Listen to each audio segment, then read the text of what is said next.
Seguimos, amigas y amigos, con más de Contragolpe. Le damos la bienvenida ahora a la hermana Teresa Forcada y Vilá, catalana, quien ha generado gran polémica por sus declaraciones con respecto a la influenza H1N1. Bienvenida, hermana. Gracias por acompañarnos en este espacio. Muchas gracias. Queremos hacerle el reconocimiento público que anda por allí, detrás de las cámaras, a Roberto Hernández Montoya, porque la hermana Teresa está en Venezuela gracias al CELAR, atendiendo una invitación del CELAR, participando en un encuentro sobre teología de la liberación. Así que gracias, Roberto, que está con la cámara, detrás de la cámara, y gracias también a Nelly Prigoria, también del CELAR. Bienvenida nuevamente. Gracias. Quizás solamente añadir que es invitación del CELAR, de Funda Latin y sí, por favor, que no se nos quede nadie por fuera. Gracias también a la gente de Funda Latin y a todas las organizaciones que han hecho posible que usted esté aquí, hermano.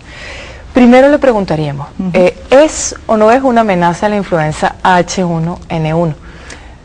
En absoluto es la amenaza que en los medios se nos ha querido, bueno, pues manifestar que era. Es decir, no es una amenaza superior a la gripe que tenemos cada año. ¿Y por qué hay una campaña tan fuerte de incluso organizaciones internacionales como la Organización Mundial de la Salud sobre la influenza H1N1? Claro, el tema del por qué ya es un tema de interpretación, que entonces a mí lo que me gustaría es dar algunos datos que ayudan a entender, pues bueno, que ayudan a objetivar cuál es la situación real al respecto de esta gripe. Y estos datos, el primero, es que no es una gripe nueva, que no es un virus nuevo. Esto es lo primero que se dijo. Pero se ha dicho que es nuevo. Se ha dicho que es nuevo, y esa novedad voy a decir enseguida cuál es, que es solamente la cepa, pero eso es diferente. O sea, si es un virus nuevo, un virus que la humanidad no ha estado aún expuesta a él, eso significa que nadie de la población internacional va a tener inmunidad a ese virus. Entonces eso podría, faltan datos aún, pero podría justificar pues un nivel de alarma superior al habitual. Pero el virus, en cuanto al virus A, esto del virus A, cada año forma parte de los virus estacionales. Y luego el subtipo, que se llama H1N1, pues desde el año 77 también forma parte de los virus que aparecen cada año en la temporada de gripe. Solamente es la cepa, y con los estudios que tenemos se ha visto que un 33%, o sea, un tercio de los mayores de 65 años tienen ya inmunidad para este virus, y hasta un 9% de los menores. Es decir, que no es un virus nuevo, sino que solamente es una cepa nueva, y por tanto hay ya parte de la población que tiene inmunidad. Antes de pasar a los argumentos, algunos datos que usted va a dar de por qué hay interés en causar alarma con esto, le preguntamos, le comentamos un hecho cierto, que hay personas que han muerto. En Venezuela han muerto más de 90 personas por la influenza H1N1. Y eso inmediatamente tiene que ponerse en el contexto de cuántas personas mueren normalmente por la temporada de gripe. Yo los datos exactos de Venezuela no los conozco, pero los de Europa sí, y en Europa en una temporada de gripe mueren en la normal, ¿no?, la de cada año, de 40.000 a 220.000 personas. Y esto no son datos de ninguna fuente alternativa, sino pues del centro oficial que se dedica a recoger estas estadísticas en Europa. ¿Por qué tenemos esa variación de 40.000 a 220.000? Es porque, bueno, la gripe no siempre es la misma, hay años buenos y hay años malos. Esta es la gripe normal. En el año bueno de la gripe normal mueren en Europa hasta 40.000 personas. Entonces, de momento, con los muertos que llevamos en Europa, se prevé que la mortalidad va a ser menor que la habitual. Por tanto, es una gripe más benigna. ¿Es una gripe más benigna? Diríamos que es sí. Es demostrable con los números, por lo que usted dice. Si una persona pudiera escoger, esto es una metáfora, ¿no?, pudiera escoger entre infectarse de la gripe de cada año o infectarse de la gripe H1N1 de este año, debería escoger infectarse de la de este año, porque se ha demostrado más benigna que la gripe. Va a ser menor la letalidad. Exacto.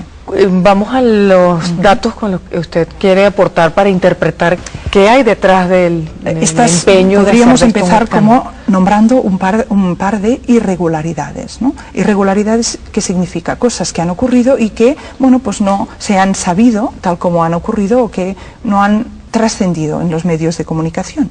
Y la primera de estas irregularidades sería algo que ocurrió en el mes de febrero de este año en un laboratorio que es norteamericano, que se llama Baxter, pero que tiene una filial en Austria. Esta filial distribuyó a 16 laboratorios colaboradores en 4 países de Europa, distribuyó 72 kilos de un material que debía ser virus de la gripe estacional, un material supuestamente para vacunas de la gripe estacional, y que, bueno, por casualidad un técnico de la República Checa inyectó a unos animales hurones, ¿no?, con esa vacuna para hacer una prueba extra de seguridad, y todos los hurones infectados, inoculados, todos los hurones vacunados murieron.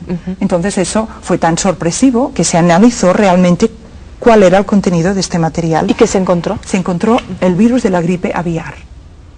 Virus vivos, era una mezcla de virus vivos de la gripe estacional con la gripe aviar. Entonces esto es una irregularidad grande, muy grande, porque en los laboratorios que manejan este tipo de virus existen unos niveles de bioseguridad, y el nivel de bioseguridad 3 hace en la práctica imposible que esto hubiera ocurrido accidentalmente. Entonces yo, ni en su programa ni en los escritos que ya he publicado, voy a decir que eso fue hecho expresamente, pero sí me corresponde decir que la probabilidad de que eso fuera un accidente es mínima con los datos que tenemos. O sea, que es posible presumir que haya sido eso ocurrió, una preparación de laboratorio. Entonces, si eso no se hubiera descubierto a tiempo, esta pandemia que luego hemos anunciado sin base real, con los datos que hemos dicho antes, con un virus que es menos letal, pues entonces sí que hubiera ocurrido una pandemia grave. Con la influenza aviar. Exacto, con el virus con esta mezcla aviar de virus que nadie pues esperaba que fuera distribuido.